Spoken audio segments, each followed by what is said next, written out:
اس پر بعد میں آؤں گا، لیکن یہ جو ریفرینڈم کی بات کر رہے ہیں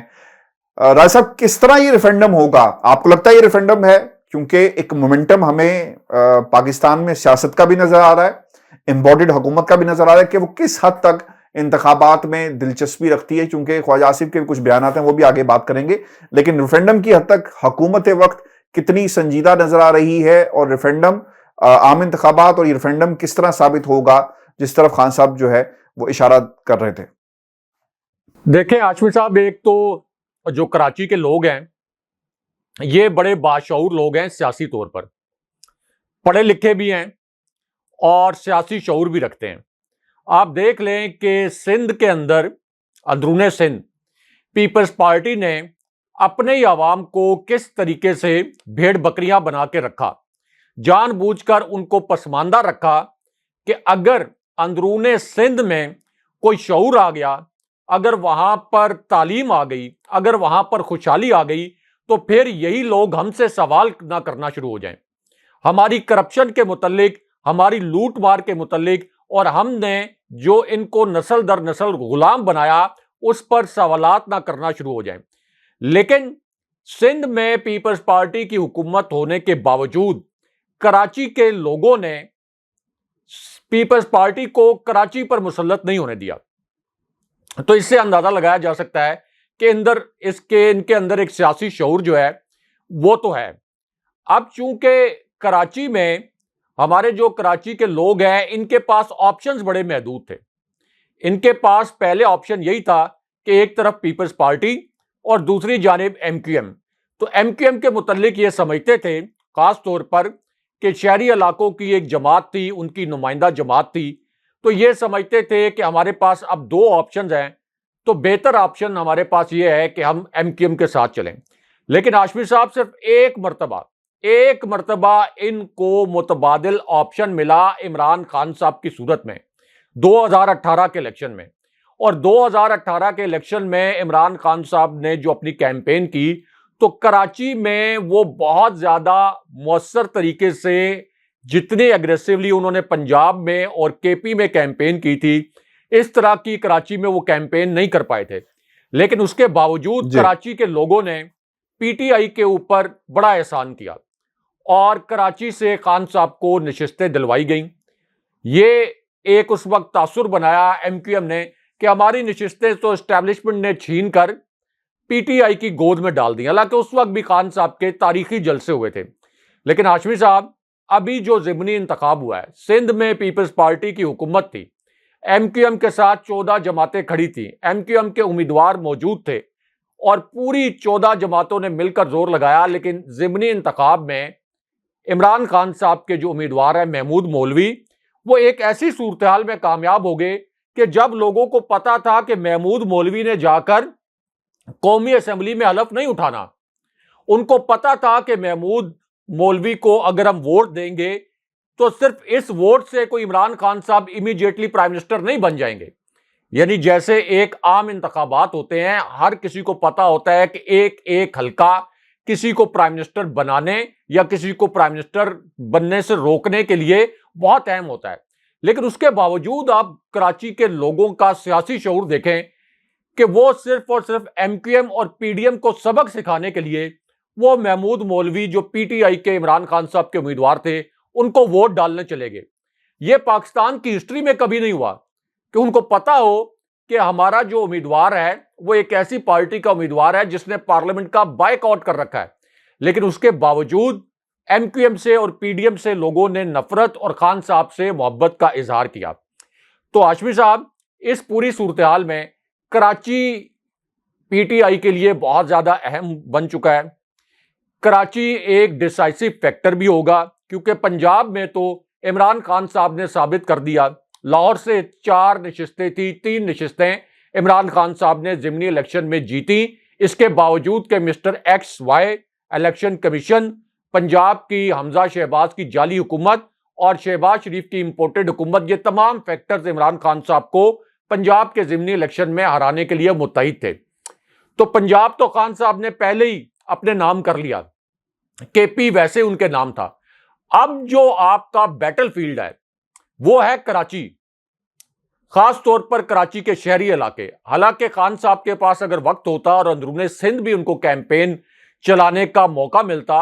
تو وہ اندرون سندھ بھی بہت پینیٹریٹ کر جاتے, کیونکہ اس وقت پورا پاکستان جو ہے وہ یہ سمجھتا ہے کہ عمران خان صاحب کی جو گورننس تھی 3.5 سال کی, وہ پیپلز پارٹی اور نون لیگ کی گورننس سے کئی گنا بہتر تھی.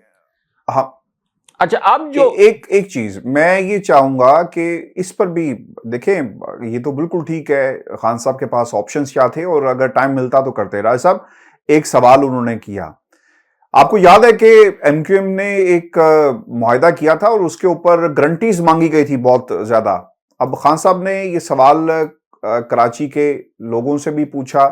اور ایم کیو ایم سے بھی پوچھا, اور سوال انہوں نے یہ کیا ہے کہ جو وعدے کیے تھے کیا وہ وعدے پورے ہو گئے, اور جن معاہدوں کے لیے ان کی حکومت کو گرایا گیا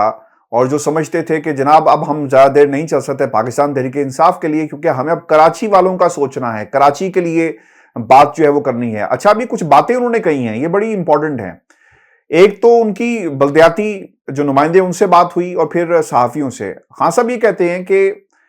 پاکستان تحریک انصاف کی حکومت کے دوران اسٹیبلشمنٹ ساتھ تھی, تاہم میری حکومت کے آخری 3 سے 4 ماہ میں وہ ہمارے ساتھ نہیں تھے. اب یہ بھی جواب آ گیا, کیونکہ بعض لوگ یہ کہہ رہے تھے کہ جناب آپ تو کہتے تھے کہ ہم ایک پیج پر ہیں, اور لوگوں نے رائے صاحب ٹیگ کیا ہے خان صاحب کو اور ان کے کلپس نکال کے دکھا رہے ہیں کہ ہمارے ساتھ پاکستان کی آرمی کھڑی ہے, اسٹیبلشمنٹ کھڑی, باجوہ صاحب کھڑے. اس کا بھی جواب آ گیا. پھر وہ یہ کہتے ہیں کہ نیب پر میرا اختیار نہیں تھا, اگر کبھی ماضی کی طرح دوبارہ حکومت ملی تو اسے میں کسی صورت بھی قبول نہیں کروں گا. سیاسی جماعت کے پاس جاتی ہے, امریکہ کے پاس نہیں. یہ چور اور کرپٹ ٹولہ اپنے کیسز ختم کرانے کے لیے آیا. اچھا پھر ایک اور انہوں نے جو بات کہی بلدیاتی نمائندوں سے, یاد رکھنا چاہیے کیونکہ کراچی بہت بڑا ہے, بلدیاتی نظام مضبوط ہوگا تو عام آدمی کو ریلیف ملے گا, کیونکہ جب عام الیکشن ہوئے تھے رائے صاحب لوگ گھروں میں سے باہر نہیں نکلتے, اسمبلیوں میں چلے جاتے ہیں اور کراچی کے لوگوں کو بھول جاتی ہے جتنے بھی سیاستدان ہیں. اب انہوں نے یہ کہا کہ جب کراچی کے حالات اچھے ہوتے ہیں, اور یہ بہت ہی امپورٹنٹ جملہ ہے, تو سارے پاکستان کے حالات جو ہیں وہ اچھے ہو جاتے ہیں. اور پھر انہوں نے یہ بھی کہا کہ جب کراچی میں خوشحالی آتی ہے تو پاکستان میں خوشحالی آتی ہے, یعنی پورا کا پورا پاکستان آپ کو خوشحال نظر آئے گا. اور دبئی بہت پیچھے رہ جاتا اگر کراچی پر توجہ دی جاتی, لیکن ایسا نہیں ہو. یعنی کراچی کو ایک یتیم شہر بنا دیا گیا, روشنیوں والا شہر تھا, اسے تباہ و برباد کر دیا گیا. اور پچھلے 30 برسوں میں سندھ کو کون لوٹ رہا ہے یہ بھی خان صاحب نے بتایا. رائے صاحب سب سے امپورٹنٹ بات یہ ہے کہ پاکستان پیپلز پارٹی کے لوگ 2 کردار ہیں, بلاول کی اور آصف زرداری کی عدم موجودگی میں جو ایکٹیو تھے. ایک سعید غنی نے کہا, وہ یہ کہتے ہیں, اور مجھے حیرانگی ہوئی اس بات کو جو انہوں نے اسٹیٹمنٹ جاری کیا, وہ یہ کہتے ہیں کہ جناب جہاں تک پیپلز پارٹی عمران خان کے کراچی جلسہ جو کا تعلق ہے وہ ایک ناکام جلسہ تھا. یہ سعید غنی صاحب کہہ رہے ہیں, یہ ایک نام نہاد جلسہ تھا, ایک نام نہاد مقبولیت ہے جو وہ کراچی میں لے کر آئے. اور پھر انہوں نے نا ایک ٹویٹ پہ ایک ویڈیو بھی شیئر کی ہے جو جلسے سے پہلے کی ہے جب لوگ تیاری کر رہے ہیں. اور پھر دوسرا جو سٹیٹمنٹ جاری کیا گیا ہے وہ شرجیل میمن کی طرف سے کیا گیا کہ وہ آپ آصف علی زرداری کا جان بوجھ کر نام لیتے ہیں تاکہ عمران خان کے قد میں اضافہ ہو. رائے صاحب یہ بھی وقت آنا تھا کہ عمران خان کو آصف علی زرداری کے نام لینے کی ضرورت پڑے گی اپنے قد میں اضافہ کرنے کی. رائے صاحب یہ بھی بتائیں کراچی میں یہ جو گجر نالہ ہے کیا اس میں شہد بہ رہا ہے, دودھ کی نہریں بہ رہی ہیں گجر نالے کی جگہ؟ کیا تبدیلی آئی یہ 6 مہینے کے اندر جو معاہدہ کیا گیا تھا ایم کیو ایم کی طرف سے باقی جماعتوں کی طرف سے عمران خان کی حکومت کو ختم کرنے کے بعد؟ دیکھیں کوئی معاہدہ ایم کیو ایم اور پی ڈی ایم کے درمیان نہیں ہوا تھا. کوئی معاہدہ ایم کیو ایم نے کراچی کے عوام کے لیے پی ڈی ایم کے ساتھ نہیں کیا تھا. اگر کوئی معاہدہ ہوا تھا تو وہ معاہدہ یہ ہو سکتا ہے کہ اسٹیبلشمنٹ کو انہوں نے یقین دہانی کروائی کہ ہم عمران خان صاحب کی حکومت گرانے کے لیے پی ڈی ایم کا ساتھ دیں گے. صرف اس قسم کا کوئی معاہدہ ہو سکتا ہے. باقی یہ جو معاہدے کی بات کر رہے ہیں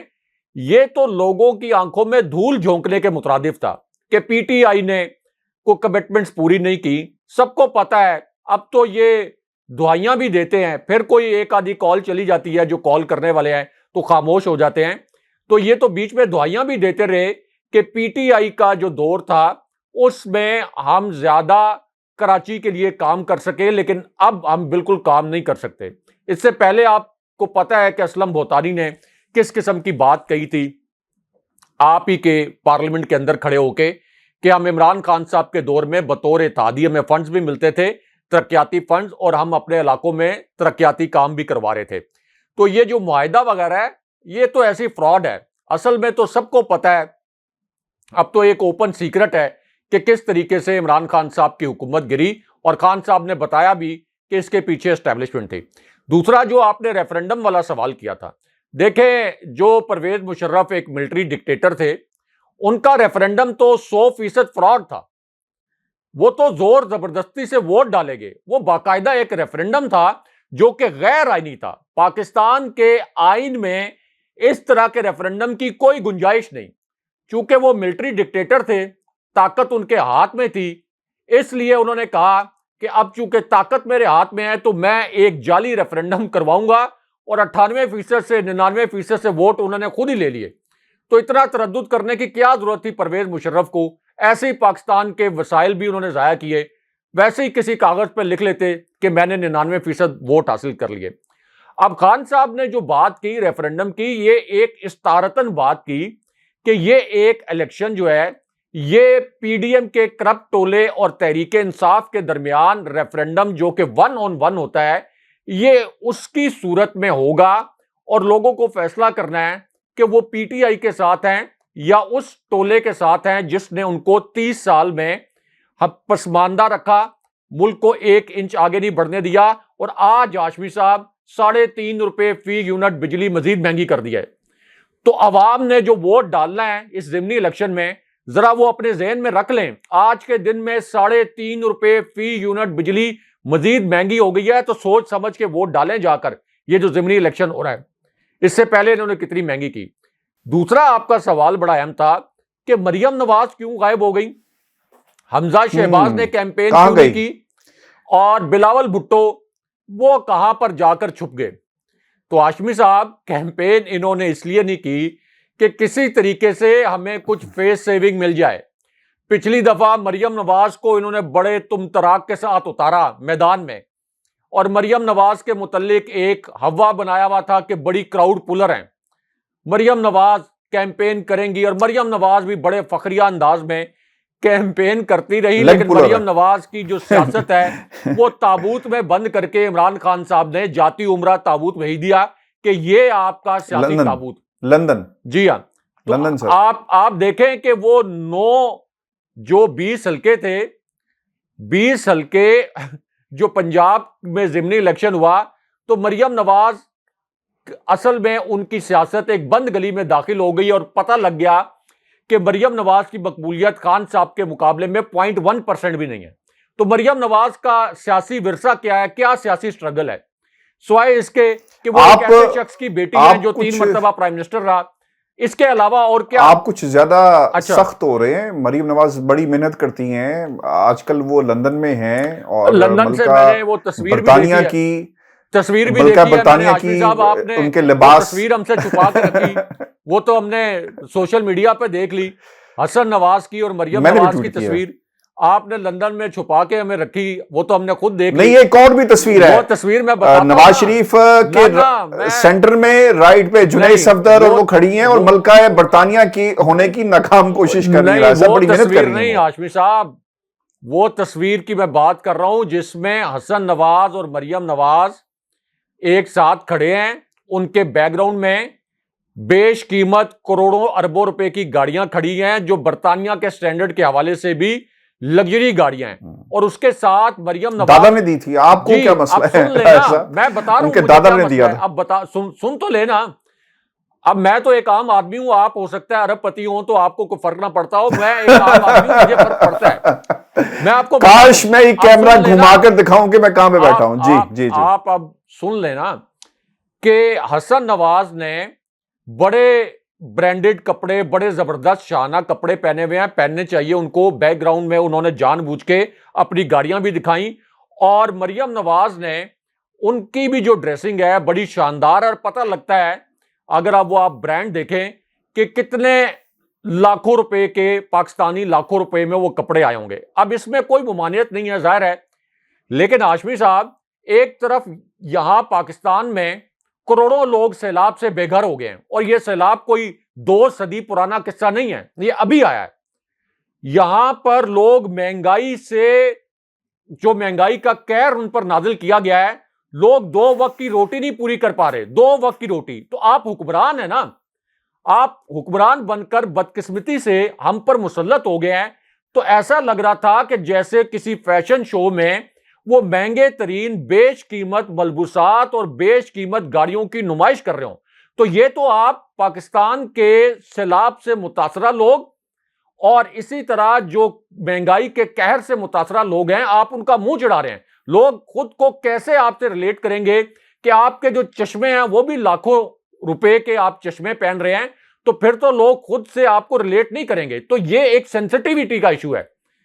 یہ میں نہیں کہہ رہا, ظاہر ہے کہ ان کی اپنی ایک لائف ہے, اور پھر عدالتوں کے فیصلوں کے مطابق یہ جو ان کے شاہی محلات اور یہ ساری عیاشیاں, یہ تو عدالتی فیصلوں کے مطابق ویسے ہی لوٹ مار کا سارا مال ہے. لیکن اس کے باوجود کچھ مواقع ہوتے ہیں نا, کچھ مواقع ہوتے ہیں, جیسے مریم نواز صاحبہ کے صاحبزادے کی شادی ہوئی, مواقع تھے, ٹھیک ہے, انہوں نے اس کو سیلیبریٹ کیا. وہ بھی حکمران فیملی کو دیکھنا چاہیے کہ ہمارے عوام کا کیا حال ہے, لیکن وہ بھی شاہانہ شادی ہوئی, لیکن پھر بھی ایک جسٹیفیکیشن تھی. ابھی وہاں جا کے نہیں, وہ عدالتوں سے فیصلے آگے نا, حق میں آگے سیلیبریٹ کر رہے ہیں. یہاں پہ ایک تصویر اور بھی, ادھر لوگ مہنگائی سے مر رہے ہیں, اور آپ اس طرح سے پوز کر کے لوگوں کا منہ چڑھا رہے ہیں. اچھا, یہ اب مریم نواز نے اس وجہ سے کیمپین نہیں کی کہ مریم نواز کو پتا تھا کہ دوبارہ سے کلین سویپ ہو جانا ہے. بلاول بھٹو نے اسی لیے کیمپین نہیں کی. وہ عمران خان صاحب کے سامنے یہ 14-15 جو جماعتیں ہیں یہ کھڑی نہیں ہو سکتی. تو اس وجہ سے انہوں نے رائے فرار اختیار کی, اور اب سارا فوکس ان کا اس بات پہ ہے کہ جعلی ووٹس جو خان صاحب نے جس کی جانب اشارہ کیا کہ ہم کسی طریقے سے دھاندلی کے ذریعے کوئی اپنی فیس سیونگ کر لیں کسی طریقے سے. تو اسی لیے یہ تھوڑا سا الیکشن کو ڈاؤن پلے بھی کر رہے ہیں. پہلے تو یہ الیکشن سے فرار ہو گئے, بار بار انہوں نے کوشش کی کہ الیکشن ہو ہی نہ, لیکن اب الیکشن ہو رہا ہے تو آپ یہ کہہ لیں کہ عملی طور پر انہوں نے شکست تسلیم کر لی ہے. اب ایک ہی طریقہ ہے کہ اس الیکشن میں دھاندلی نہیں, دھاندلا کر کے صرف عمران خان صاحب کو ہرایا جا سکتا ہے. اچھا, ایک انتہائی عام پیغام انہوں نے, خان صاحب نے یہ بھی دیا, کیونکہ آپ نے کہا نا کہ زرداری اور اندرون سندھ اور نکلیں گے. خان صاحب نے بھی یہی کہا ہے, وہ یہ کہتے ہیں کہ کیا کراچی کے حالات ٹھیک ہو گئے, ایم کیو ایم والوں, کیا زرداری نے تمہارے اور کراچی کے مسائل حل کر دیے. پھر انہوں نے ایک اور بھی بات کی ہے, اور وہ یہ کہتے ہیں کہ زرداری مافیا نے اندرون سندھ کے لوگوں کو غلام بنایا ہوا ہے. سندھ کو زرداری کی بیماری سے آزاد کریں گے, تیار ہو جائیں, مارچ سے فارغ ہو جاؤں تو میں اندرون سندھ کا رخ کروں گا. اپنے سندھی بھائیوں کو حقیقی آزادی دلانے کے لیے ایک ضلع کا دورہ کیا جائے گا. رائے صاحب, ایک سب سے جو اہم بات تھی, آپ جب بھی کسی شہر میں جاتے ہیں تو وہاں کے لوگوں کو عزت دینا, آنرشپ دینا, ان کے مسائل کے حوالے سے بات کرنا, اور کوئی اگر کسی نے بہترین کام کیا ہے تو اس کو پرومیننٹ کرنا. خان صاحب نے یہاں پر کرنگی کے لوگوں کی, ملیر کے لوگوں کا, شاہ فیصل کالونی کے جو لوگ تھے ان کو انہوں نے خراج تحسین پیش کیا, اور پھر جو استقبال خان صاحب کا کیا گیا کراچی کے لوگوں کی طرف سے, ایک اعتماد تھا جس کا اظہار کیا گیا. اب سب سے جو انٹرسٹنگ بات ہے, کیونکہ خان صاحب بڑی تیزی کے ساتھ آگے بڑھ رہے ہیں, عام انتخابات کا obviously ایک نیریٹو ہے, اس کے لیے بھرپور کوشش کر رہے ہیں. اس کو کمزور کرنے کے لیے آج حکومتی ٹولہ ہم نے دیکھا وہ بھی بیٹھا رہا ہے صاحب, اور اس حکومتی ٹولے نے کچھ باتیں کہی ہیں. ایک تو بات جو کہی گئی وہ یہ کہتے ہیں کہ پاکستان تحریک انصاف کی صوبائی حکومتوں کے خلاف کام ہو رہا ہے خواجہ آصف, چونکہ اب ان کو مسئلہ یہ ہے کہ نواز شریف کو کیسے لایا جائے. عمران خان کو اندر کریں گے, نواز شریف کو لائیں گے, اور حکومتیں یعنی پنجاب کی حکومت کو کسی طرح حاصل کرنے کی کوشش کی جا رہی ہے. اچھا, اب ان کی طرف سے خواجہ آصف صاحب کی طرف سے جو بات کہی گئی, ایک تو انہوں نے اعتزاز احسن کے بیان کو تنقید کا نشانہ بنایا, اور پھر ان سے جب یہ سوال پوچھا گیا کہ آئندہ انتخابات کب ہوں گے, تو اس پر انہوں نے کہا کہ اگر اس سے آئین کے مطابق انتخابات اپنے وقت پر ہوں گے, اگر اس سے قبل انتخابات کا فیصلہ کیا گیا یا کیا تھا تو شہباز شریف کی سربراہی میں پی ڈی ایم کی حکومت فیصلہ کرے گی. سب لوگوں نے مل کر دیکھنا ہے کہ ان کی مقبولیت میں کیا کوئی پوائنٹس کا اضافہ ہوا, عمران خان کی مقبولیت میں کمی ہوئی, اور کسی کے دباؤ کے نتیجے میں نہیں ہوگا. مجھے اور جو ہم بات پہلے بھی کر رہے تھے ایسا لگتا ہے کہ شاید کہیں نہ کہیں سے کوئی پیغام ان کو مل رہا ہے کہ ٹھیک ہے تمہارے کیسز ختم ہو گئے, عمران خان کا مطالبہ ہے جائز ہے, ہم کتنی دیر اس چیز کو روک سکتے ہیں. اور راجہ صاحب اگر آپ نے نوٹ کیا ہو جتنی دیر ہو رہی ہے عمران خان کو اتنا فائدہ ہو رہا ہے. شیخ صاحب کہتے ہیں کہ آپ دیر کر رہے ہیں لیکن مجھے ایسا لگتا ہے کہ یہ فائدہ ہو رہا ہے. قوم کے سامنے یہ پورے کے پورے کپڑوں کے بغیر تمام سیاسی جو قائدین ہیں وہ کھڑے ہو گئے کہ ان کی اصل حقیقت کیا ہے. اچھا دیکھیں, ایک تو عمران خان صاحب نے جو بات کی کہ آخری 3 سے 4 ماہ میں اسٹیبلشمنٹ میرے ساتھ نہیں تھی, تو خان صاحب کے آخری 3-4 ماہ میں ایک بھی سٹیٹمنٹ مجھے بطور صحافی یہ یاد نہیں ہے کہ خان صاحب نے یہ کہا ہو کہ اسٹیبلشمنٹ میرے ساتھ ہے اور ہمارا ایک پیج قائم ہے. آخری میں 3 مہینے 4 مہینے کی بات کر رہا ہوں. تو یہ جو آپ نے کلپس کی بات کی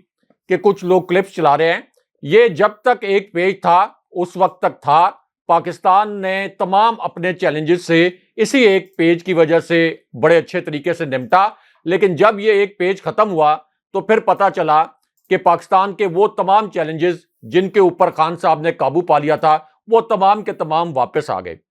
دوسرا, خان صاحب نے جو بات کی کہ نیب یا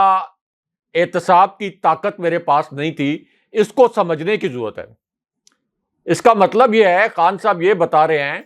کہ آصف علی زرداری کا کیس ہو, شہباز شریف کا کیس ہو یا باقی جو کرپشن کے کیسز تھے, وہ اس وجہ سے یہ جو کرپٹ کردار تھے جیل میں نہیں جا سکے کہ ان کو کوئی اور تحفظ دے رہا تھا. اور خان صاحب کا جو اشارہ ہے وہ اسٹیبلشمنٹ کی جانب تھا کہ اسٹیبلشمنٹ کی جانب سے ان کو تحفظ دیا جا رہا تھا. اب ہاشمی صاحب, ایک پوری جو اس وقت نئے آرمی چیف کی تقرری کے حوالے سے ایک جو ماحول بنا ہوا ہے, یہ جو خواجہ آصف نے بات بھی کی ہے کہ اگر ارلی الیکشن ہوا تو یہ کسی دباؤ کی وجہ سے نہیں ہوگا, تو اس میں ہاشمی صاحب جو 29 نومبر 2022 کی تقرری ہے یہ بڑی اہم ہے. جی دیکھیں, army chief general Qamar Javed Bajwa پہنچے ہیں prime minister house, D G I S I بھی تھے وہاں پر, آپ کے تینوں مسلح افواج کے جو سربراہان ہیں وہ تینوں بھی وہاں پہ موجود تھے, chairman joint chiefs of staff committee بھی موجود تھے. اب یہاں پہ 2 بڑی اہم ملاقاتیں ہوئی ہیں. ایک تو ظاہر ہے کہ نیشنل سیکیورٹی کمیٹی کا اجلاس تھا, تو سوات میں جس طرح سے دہشت گردی واپس آئی ہے, کیونکہ اتنا دہشت گردی پر شاید اتنا فوکس نہیں تھا جتنا پہلے رہا, تو ایک تو دہشت گردی واپس آئی تو پاک فوج کی قیادت نے کہا کہ ہم اس معاملے سے سختی سے نمٹیں گے اور دہشت گردوں کو واپس نہیں آنے دیں گے. لیکن ہاشمی صاحب جو دوسری ملاقات ہوئی جناب باجوہ کی شہباز شریف سے, اور اوور آل یہ جو پوری فوجی قیادت پرائم منسٹر ہاؤس جا کر بیٹھی, تو اس کی ٹائمنگ انتہائی اہم ہے, انتہائی حساس ہے. کیونکہ ایک طرف عمران خان صاحب لانگ مارچ کا اعلان کرنے والے ہیں, جس کے متعلق انہوں نے یہ کہا جب ایک صحافی نے سوال کیا کہ کیا لانگ مارچ ہوگا یا نہیں ہوگا, تو خان صاحب نے کہا ہوگا اور اسی مہینے میں ہوگا, یعنی اکتوبر میں ہوگا. تو اس کی ٹائمنگ اس لیے بہت حساس ہے, یعنی ایک نارمل نیشنل سیکیورٹی کمیٹی کا اجلاس یا ایک نارمل فوجی قیادت کی کسی پرائم منسٹر سے میٹنگ وہ ایک الگ بات ہے, لیکن ابھی ایک نومبر والی تقرری ہونی ہے. اب اس میں کہا یہ جا رہا ہے کہ ایک نام آصف علی زرداری نے اپنی جانب سے تجویز کر دیا ہے, ایک نام میاں نواز شریف نے اپنی جانب سے تجویز کر دیا ہے, اور یہاں پر عمران خان صاحب کا لانگ مارچ بھی آ گیا ہے. اب جب اس قسم کے لانگ مارچ ہوتے ہیں تو عموماً ہوتا یہ ہے کہ اسٹیبلشمنٹ جب اپنی کوئی بات منوانا چاہ رہی ہو تو وہ اس لانگ مارچ کے وقت یا کسی احتجاج کے وقت وہ اس کے لیے ایک آئیڈیل ٹائم ہوتا ہے جب وہ اپنا مطالبہ جا کر ٹیبل پر رکھ دیتے ہیں. جیسے عمران خان صاحب کا جو پہلا فضل الرحمان کا دھرنا آیا تھا, رکھے ہوں گے نا جی رائے صاحب, رکھے ہوں گے, Nawaz Sharif top of the list ہیں. فضل الرحمان کا دھرنا آیا تھا تو اسٹیبلشمنٹ کے ساتھ ایک ڈیل کے نتیجے میں پھر میاں نواز شریف جو ہیں وہ باہر چلے گئے تھے. اسی طرح جو عمران خان صاحب جب حفیظ شیخ کو ایک اپسٹ شکست ہوئی تھی دھاندلی کے نتیجے میں, یوسف رضا گیلانی جیت گئے تھے, تو اس وقت بھی فوجی اسٹیبلشمنٹ نے عمران خان صاحب کو جا کر کہا کہ عثمان بزدار کو آپ ہٹائیں. یعنی یہ وہ مواقع ہوتے ہیں جہاں اسٹیبلشمنٹ وہ کام جو کسی حکومت سے کرانا چاہتی ہے وہ ان کو موقع مل جاتا ہے اور وہ جا کے ٹیبل پر اپنے مطالبات رکھ دیتے ہیں. اب نومبر کے حوالے سے یہ بھی کہا جا رہا ہے کہ میاں نواز شریف نے ایک جنرل کا نام تجویز کیا. ظاہر ہے کہ یہ تمام سینئر جنرلز ہیں, یہ ایک پروسیس سے گزر کر یہاں پہ آئے ہیں, ان کا اپنا ایک زبردست شاندار ٹریک ریکارڈ ہے, لیکن ایک نام تجویز کر دیا میاں نواز شریف نے, ایک آصف علی زرداری نے تجویز کر دیا. اب ایک دعویٰ یہ ہے کہ جنرل باجوہ کی جانب سے نام جو ہے وہ کوئی اور سامنے ہے. اب عام حالات میں تو کسی بھی پرائم منسٹر کا یہ آئینی استحقاق ہوتا ہے کہ آرمی چیف کا انتخاب بھی وہ کرے, تقرر, ڈی جی آئی ایس آئی کا تقرر بھی وہ کرے. ہمیشہ یہ پرائم منسٹر کا استحقاق ہوتا ہے, یہ کسی آؤٹ گوئنگ آرمی چیف کا استحقاق نہیں ہوتا. وہ ایک فائل جو جی ایچ کیو سے موو ہوتی ہے اس میں سینئر ترین جنرلز کے نام تو ہوتے ہیں, لیکن یہ بھی پرائم منسٹر کا اختیار ہوتا ہے کہ وہ 2-3 مزید جنرلز کے نام مانگ لے. اور آؤٹ گوئنگ آرمی چیف جو ریٹائر ہونے والا آرمی چیف ہوتا ہے وہ ہر لیفٹیننٹ جنرل کے متعلق اپنے ریمارکس بھی لکھ دیتا ہے, لیکن الٹیمیٹلی اختیار آئینی پرائم منسٹر کا ہوتا ہے. لیکن اگر وہ ایک آئینی پرائم منسٹر ہو, اب چونکہ یہ تو ایک جعلی حکومت ہے, ایک غیر آئینی حکومت ہے جو ایک سازش کے ذریعے, جس کے پاس پارلیمنٹ کے اندر مینڈیٹ نہیں ہے, تو اس وجہ سے اس حکومت کے پاس یہ اختیار بھی نہیں ہے آئینی طور پر کہ یہ نئے آرمی چیف کا تقرر کریں. لیکن اس پوری صورتحال میں جب خان صاحب کے لانگ مارچ کا دباؤ بھی ہے, تو اس پوری صورتحال میں یہ بھی ہو سکتا ہے کہ اسٹیبلشمنٹ جو نام آگے 2 لانا چاہتی ہے وہ بھی شہباز شریف کے سامنے رکھے جائیں یہ جب لانگ مارچ ہو رہا ہو. اور بہت ممکن ہے کہ عمران خان صاحب کو بھی بہت سے پیغامات بھجوائے جا رہے ہوں گے, شہباز شریف کو بھی بھجوائے جا رہے ہوں گے. اس وجہ سے نومبر سے پہلے یہ لانگ مارچ کی ٹائمنگ بھی بڑی امپورٹنٹ ہے. اور یہ جو ملاقات ہوئی ہے, کہا یہی جاتا ہے ہمیشہ کہ قومی سلامتی کے معاملات پر گفتگو ہوئی, لیکن ہمارے ہاں پاک فوج کے جو سربراہ ہیں یا فوجی قیادت, ان کی جب بھی کسی پرائم منسٹر سے ملاقات ہوتی ہے تو سوال ہی نہیں پیدا ہوتا کہ قومی سلامتی کے علاوہ سیاست پر بات نہ ہوئی ہو, کیونکہ اسٹیبلشمنٹ ہماری سیاست کا حصہ ہے, یہ بات تو سب کو پتہ ہے. تو اس وجہ سے یہ ملاقات جو ہے وہ بڑی اہمیت کی حامل تھی. اور شہباز شریف کے کیمپ سے خبر یہ ہے کہ شہباز شریف کو جیسے اگر فوجی قیادت کسی پرائم منسٹر سے جا کے ملے تو اس کو ایک کانفیڈنس ملتا ہے کہ اچھا ایک میسج جائے گا کہ فوجی قیادت میرے پیچھے کھڑی ہے. لیکن شہباز شریف جو ہیں وہ کوئی بہت زیادہ کانفیڈنٹ نہیں ہے. تو خواجہ آصف کا جو بیان آپ نے پڑھا کہ ارلی الیکشن اگر ہوا تو وہ کسی دباؤ کے نتیجے میں نہیں ہوگا, یعنی وہ پہلے ہی وضاحتیں دینا شروع ہو گیا ہے. تو ان دونوں خبروں کو ملا کر پڑھیں تو لگتا یہ ہے کہ کچھ معنی خیز ڈیولپمنٹس اس لانگ مارچ کے نتیجے میں 29 نومبر کی تقرری سے جڑی ہو سکتی ہیں. بہت شکریہ رانا صاحب. ویورز یہ آج کا ہمارا 2 ٹوک تھا. اپنے کمنٹس بھیجیے گا, چینل کو ضرور سبسکرائب کریں. اجازت دیجیے, اللہ نے کے بعد.